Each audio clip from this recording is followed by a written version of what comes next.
there. Welcome back to the channel. I had a couple of requests to show off the new Take 2, the new Jackson Take 2, which is made for ultimately 2 people on this kayak, and a lot of people use it for recreational usage, camping, and etc. on creek adventures. Well, what Chris and I wanted to do is completely transform this whole entire boat into a one-seater bass fishing machine. So let's start off in the front. Of course, we're in California, and I told Chris, I was like, hey, I need spot lock. I'm used to the trolling motor already on my previous kayak, and I like the spot lock, and I like the jogging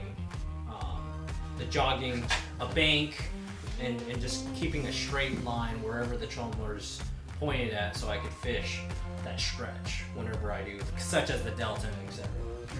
But the problem that we did face is that there was no mounting solution, because this is a fairly new boat. This replaced the big rig, Jackson big rig, and there was no custom parts available on the market to install a bow mount motor. And that's when Chris came in. Go ahead and tell him how you install the whole entire thing. Well, so obviously there was no, like you said, this is a kayak that's made for paddling. There was no spot for a motor in the front. So I had to come up with a design. I designed this mounting plate right here, and we put, part of it goes through the handle in the front right here, and then part of it is like on the inside, it's supported by another piece of starboard. So I just got one big piece of starboard, first I started off on wood, traced it out, matched it all up, and mounted on here. Now this board, it's off from the boat right here, it's got a curve to it. So we had to do a little riser on it to get it off and to get it to a certain degree. So it's in the water easier. And then I always wanted to do this. I did on my kayak, but I made them too small. But instead of having to drill holes in the boat for your lights, because when you have a motor on your boat, you have to have the what they call the directional lights, your red and green light. So I made, if you see in the design here, I made it a little bit longer to hold these LED lights. To hold the LED lights. They're mounted right here, and then we ran the wiring underneath the mount, and then everything goes through the plate right here. The hatch. Yeah, access hatch. Access hatch. Because, well, let's see point the camera up. Because we live in SoCal. SoCal's really strict on water getting the hatch. I requested that Chris, hey, like, I don't want any hatches in the boat at all. So that was one of the reasons why I picked the Take 2, is because it doesn't have any cargo hatches in there. It only has access hatches that are like watertight, sealed. So I requested Chris, hey, let's do just through hole kits with the access hatch, so I have no problems of getting water in the actual hole, which on the previous kayak that I had water in it all the time. But this Jackson Take 2 takes in 0 water. Yeah, the other boat you had, you go through the waves, and the waves would come over the top of the boat. Yeah. Especially if we go to Paris and the jet skis are going crazy and the waves are going up there. But I believe this one, it just stays on top. It stays on top, and also like the other kayak that I had a hole in it just so that this little pedal right here can be pulled down from a rope from a seating position. Right. But I specifically didn't want to drill a hole right there, just because I know water would come over the top and eventually go into that little hole. Yeah. Dominic's about the only one I know he can walk. I think we measured it out. It's like 5 feet from his seat to right here, and he can walk all the way up here and release the motor at any time. I mean, there are times where I lose some of my balance sometimes. If I sit like on one of my Pelican cases up front, I lose my balance and I'll just fall off the boat. But thank God it's summertime, and I don't have any problems with that. So the connection here, you use the Anderson. Yeah, we have Anderson connections here. Front and back, this is the most reliable connections yeah. that you can with any trolling motor. We're gonna change the brand though. Well, we're gonna change the size. We're actually gonna. This is, I mean, it's normal. 8 gauge is the norm for the boats, but we're gonna go to a 6 gauge wiring. And then these are the best ones, right? Yeah, these are by Powerworks. These are the Anderson plugs, 6 gauge. And we got a new circuit breaker for his boat too, also. Yeah. But because we do plan on going 24 volt with a 70 pound thrust. Right now we're using the 55 pound thrust. That's running 12 volt. Right. But we are running into a little bit of issues if we're running high power, constant. The 8 gauge kind of overheating and the circuit breaker keeps on snapping off. So what we're gonna do is we're gonna upgrade it to 6 gauge. And then by that time, hopefully next year, I can upgrade to 24 volt system and just cut through the grass and go faster. Faster's the goal.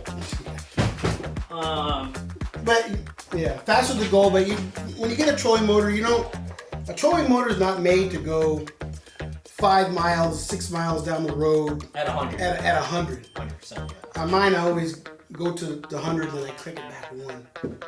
It can do it, but it's just you don't want to risk it. Especially efficiency wise, you'll go through your battery a lot faster when you have it at 100%.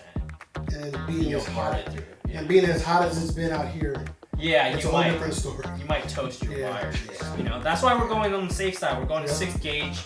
We're gonna see how it performs. So the next boat that comes in to Chris's garage, we know for a fact what kind of gauge wire we're gonna use. That's almost bulletproof, right? Yeah. So it's the goal is perfection eventually. But first roundabout, we can't always get everything 100% dialed in. Now second, should we just talk about the deck right here? Yeah. So the Take 2 deck is we had to remove the other seat and scoot this seat back so we can maximize the deck space. The thing about the Take 2, it is very flexy on the deck. So in order to make this a standing platform, because this kayak is made to be sitting down, a dual seater made to be sitting down and paddling the whole entire time. But for me, I prefer to stand up and fish when I'm covering lots of water and using a moving bait. So I needed about 1.5 inch starboard. And then tell us how we mounted it on here. Well, so this boat has like you said, the tracks for the second seat are right here. Mm-hmm. So all I did was get the starboard, match it up, match the holes up to the tracks, and we put the T-screws in the tracks. Right. There's one in the front. You got four mounting spots right here.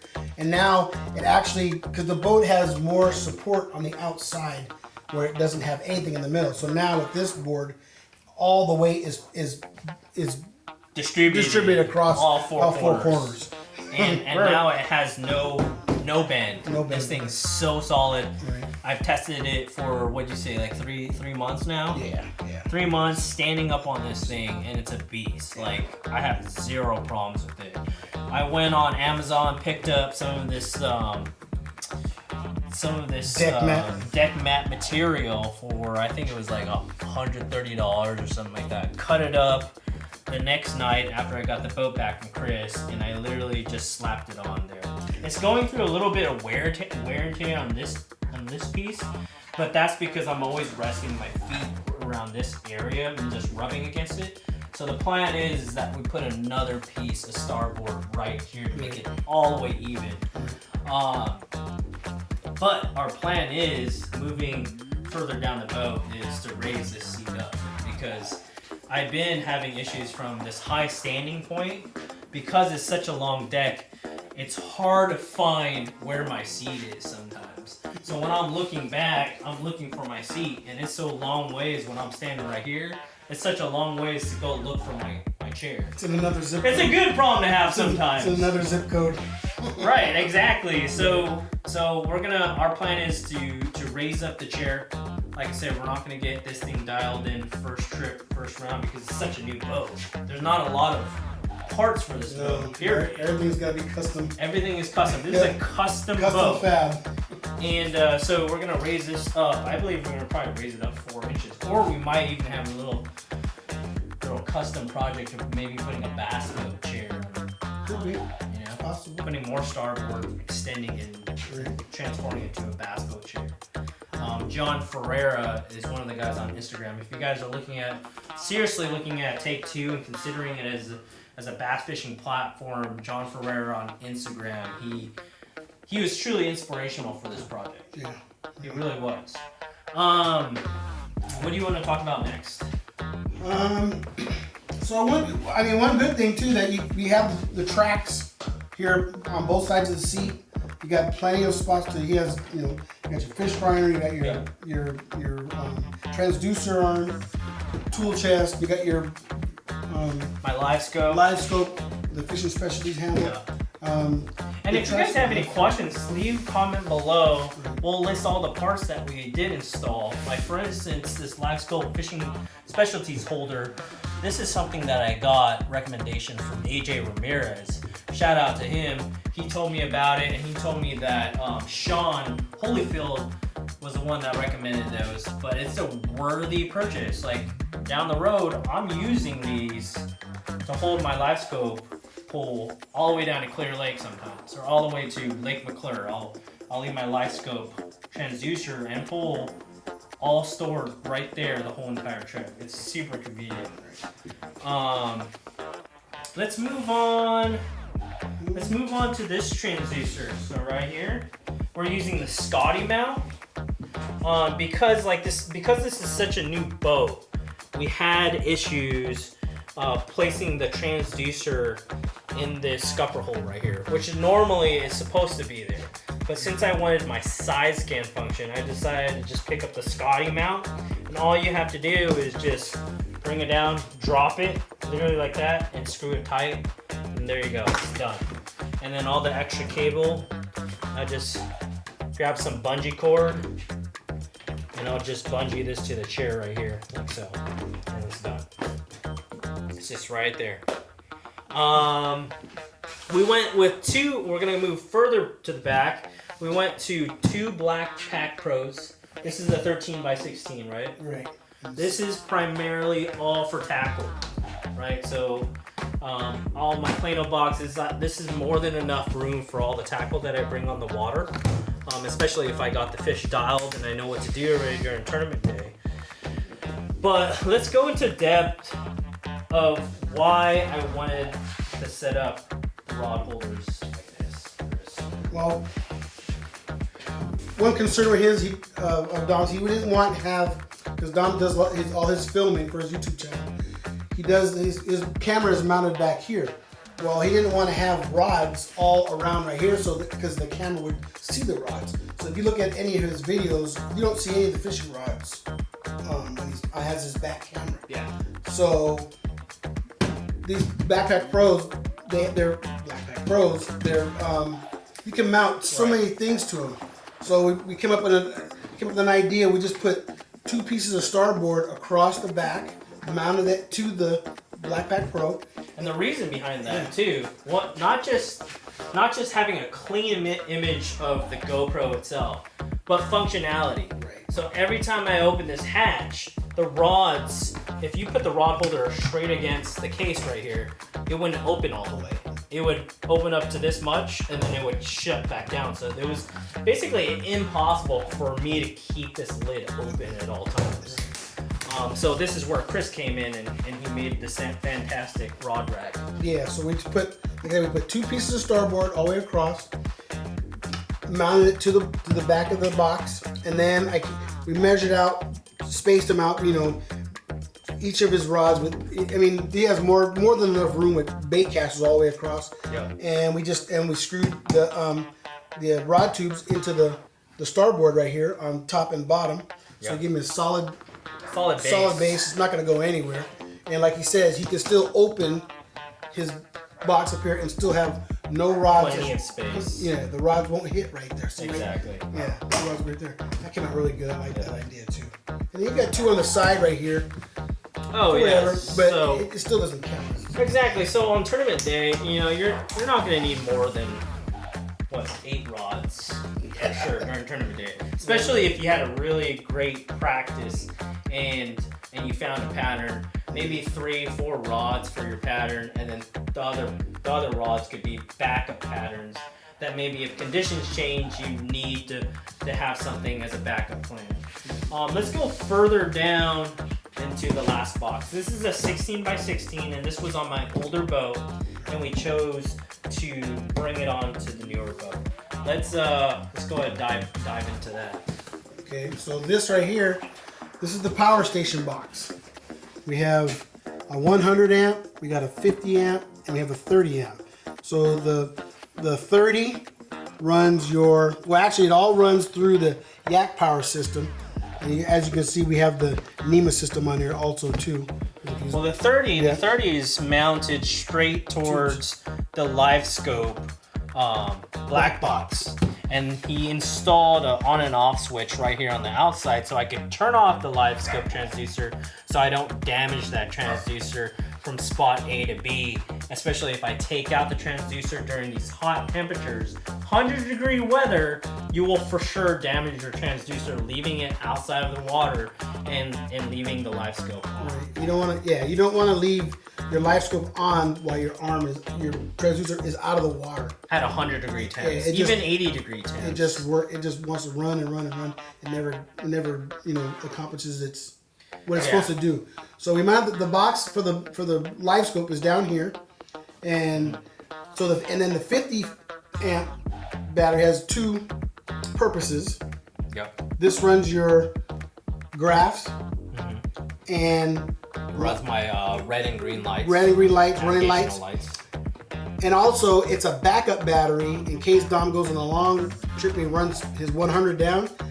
We also put a plug on here so he can unplug the 100 for his trolling motor, unplug it, and plug the 50 in, because his lights are not going to take very much, and the graph doesn't take very much. Yep.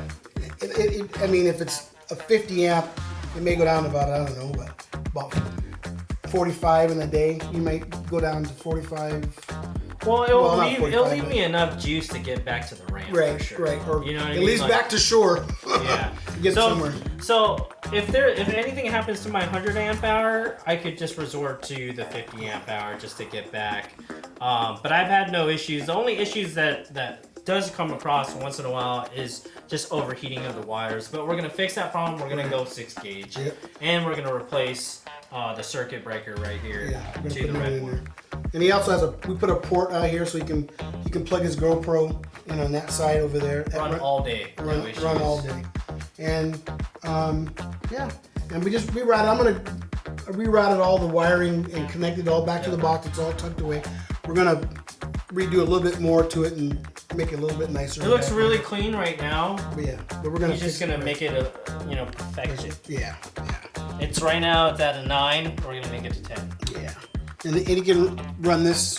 This is the box you can run. He has a Bluetooth. Yeah, a system Bluetooth switch on it. For your Yak power. So you can control his I lights. can control everything on this control switch. Yeah. Or I can control it. I can control the whole system on my cell phone. Yes. Right. Do you want to talk about how we rigged it up in the back? So again, it's like the front. We didn't want to put holes all in the boat to run the wiring through, so we went through the hatch right here. And like if you ever want to sell his boat or something like that, and they want to use it for a take 2 again, we just replace his hatch. We were talking, I don't know, probably a $20 fix instead of having big old holes all in the boat right here. So he can disconnect it right. We still have the Anderson plugs here. He can, disconnect it here. Disconnect the lights and the graph from here and take it off and put it inside the house or go to the hotel. Yeah, just charge it. We do recommend actually taking it off if you're doing long trips. Yeah. If you're around the corner to your lake, you can probably put it on and then go to the lake real quick. But take it off, just be safe. Or take out your batteries. What I usually do is I take 100 and the 50 amp hour out and I'll put it back. Let's go back over here, Chris. Okay. So overall, I think this is a great bass fishing platform, the Jackson Take 2. And if you guys are considering buying this boat and you're from SoCal, there's a dealer out near Paris and was it Diamond Valley Lake? And Skinner's out there. Yeah. Last Chance Tackle. They have Jackson Take 2s out there, and they have a Jackson Gnar, which is another kayak I recommend, as well as the Kusa and the Bike FD as well. They have a great pedal drive system. Now, if you're an offshore fisherman and you're eventually, you want a motor, but you can't afford one, I believe this is a great kayak if you could afford at least one motor to your kayak, and if you want to customize, because I believe this is one of the best boats, the best affordable boats to buy, because with just a little customization, this thing is almost as long as a Hobie PA14. It's like a third of the cost, or actually it's longer than the Hobie PA14. He has a PA14, it's 13 foot by 6 inches. Yeah. Or no, I mean not by, 13 foot 6 inches. This is 13 feet 9 inches. And Jeff Little, check out his channel too. When he put a Torpedo 1103, he's running the fastest time for a 13 foot boat, 13 to 14 foot boat. This was running about 6.8 miles an hour. So it's definitely a fast boat. It just depends if you want to have spot lock as an advantage, which you'll probably be going about 4.2, 4.3 miles an hour in this boat. With the tournament load, you'll probably be going 4.3 miles an hour with the 12 volt 55 pound thrust. But with the 3 horsepower stern mount, you'll be going super fast, 6.8 miles an hour. Alright guys, so sorry we got interrupted. My camera overheated because it was too hot. Speaking of which, switching to 6-gauge wire. But this is Chris Cabral, Hook a Brother Up. Check out his Instagram.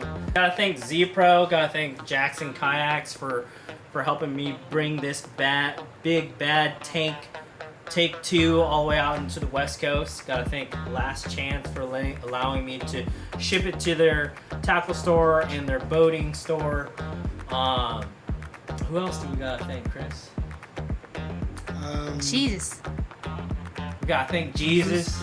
We gotta thank the man upstairs. We gotta thank the universe. We gotta thank our girlfriends and our partners and our family that support us through all this addiction.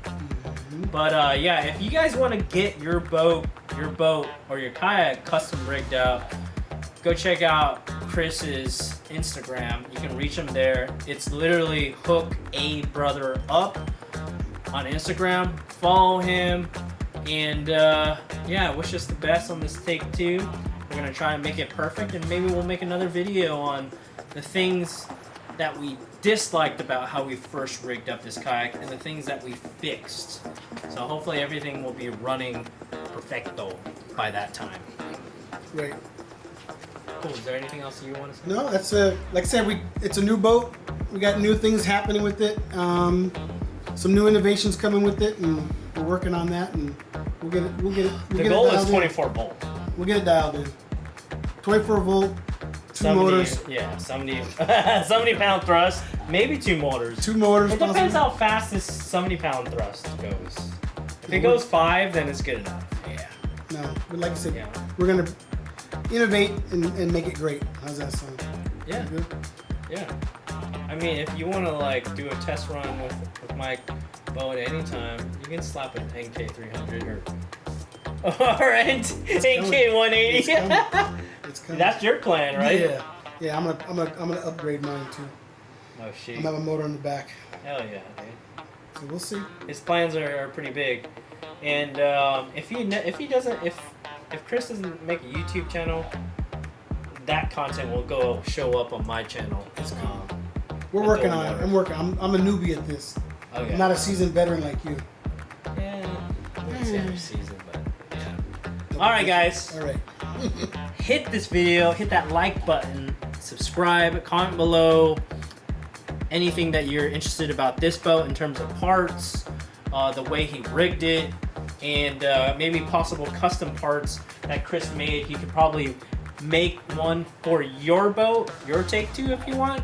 Or if you have a new boat too, and you live in California and you need someone to custom rig your boat to have a bow mount motor, then leave it in the comments and we'll address those comments later. Peace.